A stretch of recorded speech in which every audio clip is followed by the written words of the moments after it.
सर्वात आधी जाग येते ती आमच्या बागेतल्या पाखरांना. मी पहिला चहा करून घेऊन त्यांचे घोट घेत घेत काय लिहावं याचा विचार करत काहीसा संभ्रमात असतो.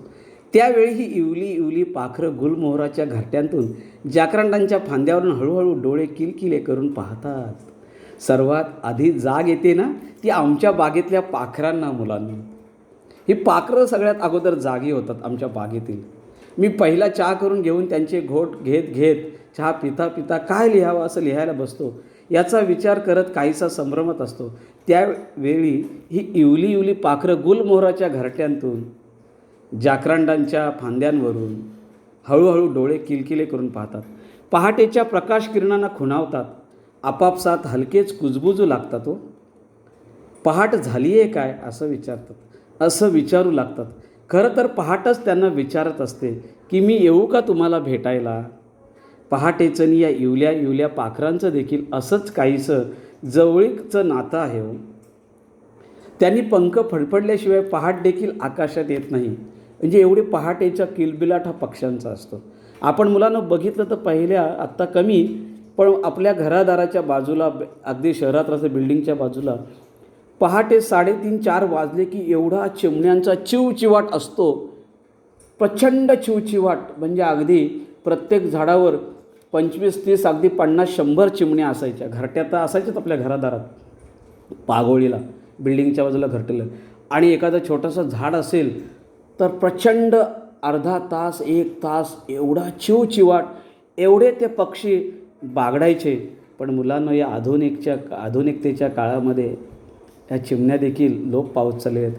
आपण काळजी घेणं गरजेचं आहे, जबाबदारीने वागणं गरजेचं आहे. आपल्या आनंदामध्ये, आपल्या चैनीमध्ये आपण जी काही संसाधनं वापरतो त्या वायू प्रदूषणामध्ये, ध्वनी प्रदूषणामध्ये, जलप्रदूषणामध्ये, काही रसायनांच्या वापरामुळे आणि जंगलतोडीमुळे हे सगळे जीव नष्ट होत चाललेले होते. आपण ही मुलांना निसर्गातील एक प्राणी आहोत.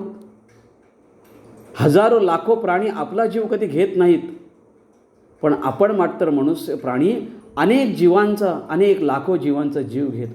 किती विसंगत आहे. मग खरोखरच आपण बघितलं तर लाखो जीव इथे प्राणी या पृथ्वी तळावर आहेत. त्यामधला सगळ्यात जास्त इतरांचा जीव घेणारा, स्वतःच्या स्वार्थासाठी इतरांचा जीव घेणारा प्राणी कोण, तर मनुष्य प्राणी. मग खरोखरच आम्ही या निसर्गाप्रती कृतज्ञ आहोत की कृतज्ञ आहोत? किती आम्ही स्वार्थी आहोत की आम्ही आमच्या स्वार्थासाठी, फायद्यासाठी इतर जीवांना मारत असतो. कुठेतरी आम्ही याचा विचार करणं आता गरजेचं आहे. मुलांना आपल्याला इथे पाहायचं आहे की खरोखरच फांद्यांवरून डोळे किलकिले करून हे सगळे पक्षी पाहतात. चिवचिवाट असतो. पहाटेच्या प्रकाश किरणांना खुणावतात. आपापसात हलकेच कुजबुजू लागतात. पहाट झाली आहे का असं विचारू लागतात. हो, खरं तर पहाटच त्यांना विचारत असते की मी येऊ का तुम्हाला भेटायला. पाखरांनो, फुलांनो, पहाटेचं या इवल्या इवल्या पाखरांचं देखील असंच काहीसं जवळीकचं नातं आहे. हो, त्यांनी पंख फडफडल्याशिवाय पहाट देखील आकाशात येत नाही. बघा, त्यांच्या पंखांची फडफड ऐकली की पहाटेला देखील राहवत नाही. हो, कधी एकदा त्या पहाटेच्या सूर्यकिरणांनाही असं वाटतं, त्या पहाटेलाही असं वाटतं की कधी एकदा मी या पाखरांना भेटतो आहे. मग ती आकाशात हलकेच पाऊल टाकते ती पहाट. इतकं हळुवार की तुम्हाला त्याची गंध वार्ता देखील लागू नये. पहाट कशी होते हे देखील पाहण्याजोगं आहे. हो, पाहण्याजोगत नाही तर अनुभवण्याजोगंही आहे. अहो, आपण पहाटेच्या वेळी चालायला गेलो की अंधूक थोडंसं दिसायला लागतं, अगदी अंधूक आणि झटकन अलगद कधी पहाट होऊन जाते. कधी आसमंताचा ठाव ही प्रकाश किरणं घेतात आणि उजाड तर कळतच नाही. हो, कधी आपल्या डोळ्यासमोर अंधार अलगद विरून जातो, या वातावरणात कळतच नाही. हे पाहण्याजोगं नाही तर अनुभवण्याजोगं आहे. मला तर तो नेहमीच एक अनोखा, लोभसवाणा, नाजूक, तरळ अनुभव वाटला आहे. हो, तुम्ही केव्हा तरी असेच उठून बघा. पहाटेच्या वेळेला मुलांना उठा आणि जा निसर्गामध्ये फिरायला आपल्या आईवडिलांबरोबर. म्हणजे तुम्हालाही त्यातला आल्हाद जाणवेल, प्रसन्नता जाणवेल, त्यातली तरलता जाणवेल, त्यातली नजाकत जाणवेल, त्यातली सुंदरता. तरळता किती हलकं हलकं वाटतं, पहाटेच्या वातावरणात प्रसन्नता वाटते, ती अनुभवायला मिळेल तुम्हाला.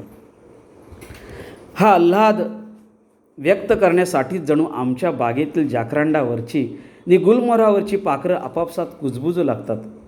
त्यांचा चिवचिवाट पहिल्यांदा किती मंद मंद असतो, पण जसजशी पहाट उजाडते तसतसा तो वाढत वाढत जातो.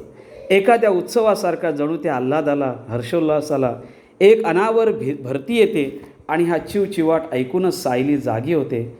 बोगनवेल सळसळू लागते. दोन्ही चाफे एकमेकांशी हितगुज करू लागतात. रंगीबेरंगी क्रोटन्सना फुलं कुठे येतात, पण त्यांच्या पानांचीच मग फुलं होतात. नीती हलू डोळू लागतात. गुलमोहराची सळसळ ऐकल्यावर जाकरांडाही पहाट वाऱ्यासंगे हसू बोलू लागतो. पहाट झाल्याचा आनंद जणू या साऱ्यांच्याच मनातून भरभरून ओसांडू लागतो. याच वेळेला आमच्या बागेतील ही जाकरांडावरची नि गुलमोहराची पाखरं आपापसात जोरजोरात कुजबुजू लागतात. जशी जशी पहाट होते तसतसा यांचा आवाज खूप मोठा होत असतो. जणू त्या आल्हादाला, हर्षोल्लासाला एक अनावर भरती येते आनंदाला. चिवचिवाट ऐकूनच सायली जागी होते. बोगनवेल सळसळू लागते. हा पक्ष्यांचा चिवचिवाट ऐकून सायलीची वेल, बोगनवेलची वेल, हे चाफे, ह्या लतावेली, फुल, पाखरं,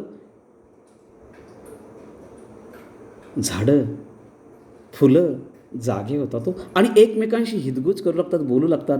रंगीबेरंगी क्रोटन्सना फुलं कुठे येतात, पण त्यांच्या पानांचीच मग फुलं होतात. ती पाण्याने सळसळू लागतात, डोलू लागतात. गुलमोहराची सळसळ ऐकल्यावर जाकरांडाही पहाट वाऱ्यासंगे हसू बोलू लागतो. पहाट झाल्याचा आनंद जणू या साऱ्यांच्याच मनातून भरभरून ओसंडू लागतो. दार उघडून मी हलकेच बागेत येतो. पहाटेच्या किरणांनी मोगरा न्हावून निघालेला असतो. सायलीच्या इवल्या इवल्या पानांतून एक वेगळीच हिरवाई वाहू लागते. गुलमोहराजवळ जावं तसं त्यानं स्वागतासाठी केशरी सडाच शिंपून ठेवलेला असतो. जाकरांडांची निळी जांभळी फुलं रक्तचंदनी चाप्याशी बिळगून गप्पा गोष्टी करत असतात. दार उघडून मी हलकेच बाहेर येतो.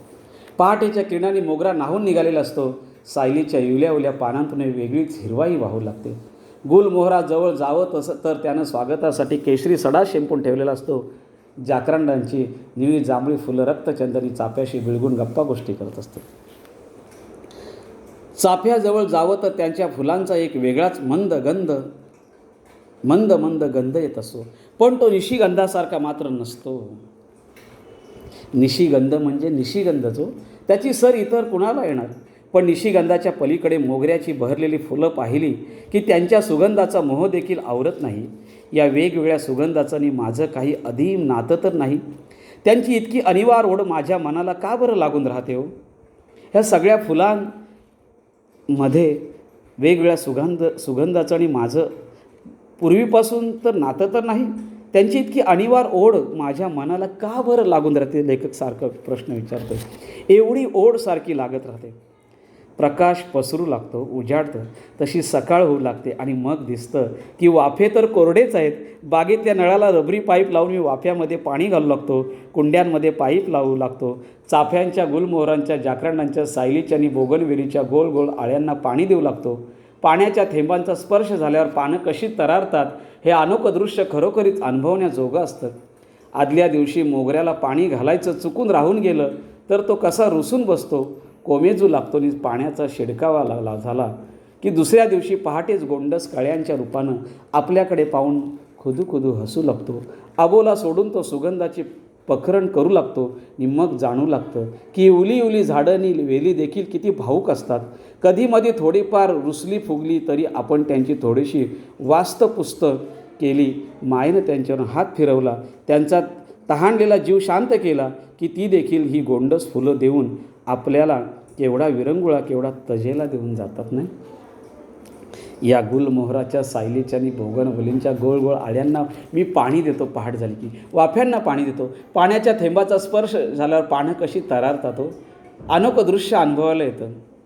मोगऱ्याला पाणी घालायचं चुकून राहून गेलं तर कसा रुसून बसतो, कोमेजू लागतो आणि पाण्याचा शिरकाव झाला की दुसऱ्या दिवशी पहाटेच गोंडस काळ्यांच्या रूपानं आपल्याकडे पाहून खुदू हसू लागतो.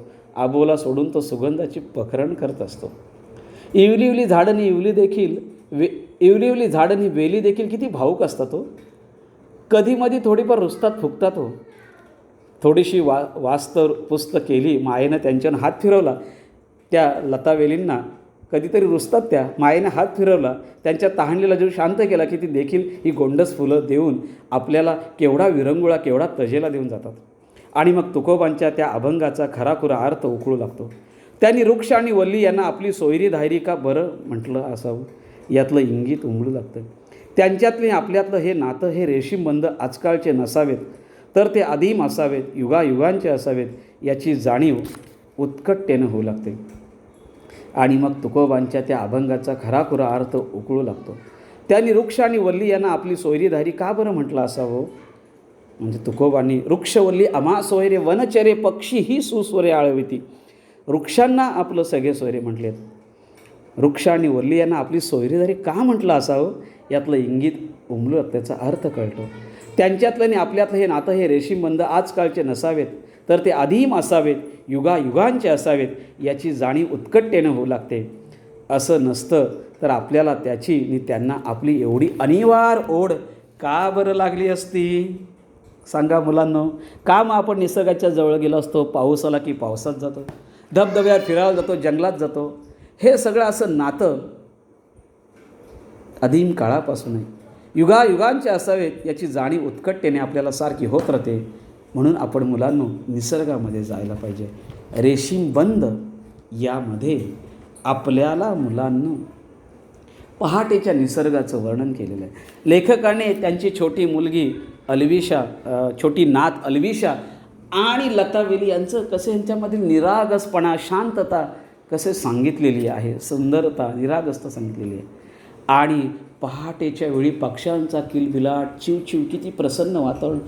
पहाट कशी अलगद येते, काळोख कसं विरून जातो आणि मग पहाट झाली, उजाडलं की पायपाने लेखक त्या आळ्यांना पाणी देतो. कधी लतावेली रुसतात, पण मायेनं हात फिरला काय पुन्हा ताज्या तवाने होऊन सुगंध देतात. हे नातं शतकानुशतकं आहे, हे रेशीमबंध शतकानुशतकं आहे, ऋणानुबंध शतकानुशतकं आहे, असं लेखक इथे सांगतोय मला.